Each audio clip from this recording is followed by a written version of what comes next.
Заказнік альманскія балоты – унікальная экасістэма, якая дзесяцігоддзі прыцягвае ўвагу не толькі навукоўцаў з усяго свету, але і жыхароў наваколля.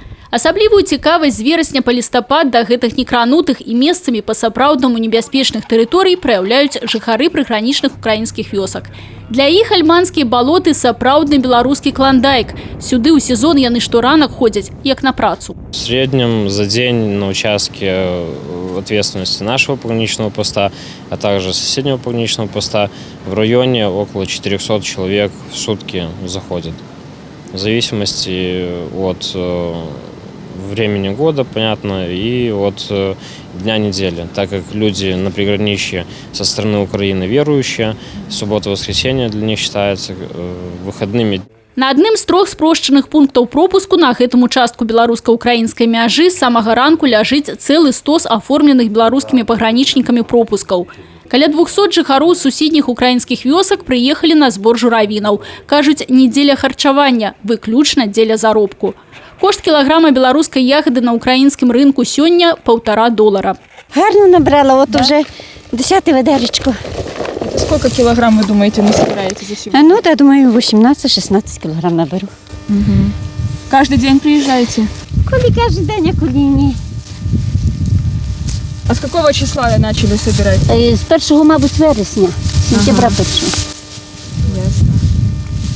С вашей деревни много кто приходит собирать клюкву? Багато, геть усі пошті. Багато нас пропусків дочечку зробило. Атрымаць права на збор беларускіх дзікаросаў на тэрыторыі заказніка украінцам каштуе 10 базавых велічынь.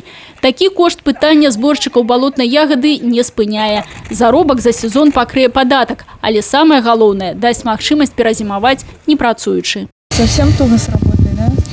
Ну, в селе туго. У нашей вёсцы с працей туго, разве что в Польшу ехать, а так в Украине крыху туго. Ну, у мінулым годзе я хадзіў 68 дзён, назбіраў 10 каля 800 кілаграмаў.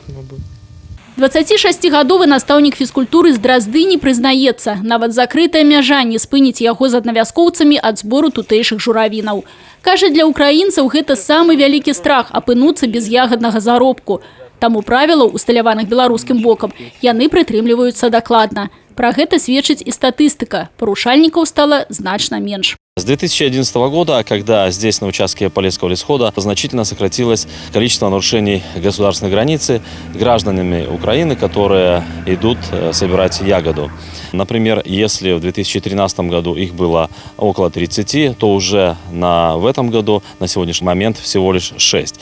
Толькі за леташні ягадны сезон зборшчыкі дзікаросаў з украінскіх вёсак каля 20 тысяч разоў перасяклі дзяржаўную мяжу. Згодна з пачаткам чарговага сезону, сёлетняя актыўнасць прагназуецца не меншай за мінулы год. Тацяна Будгусаім, Людмила Салдзіна, Александр Дьяченко, телерадиокомпания «Брест».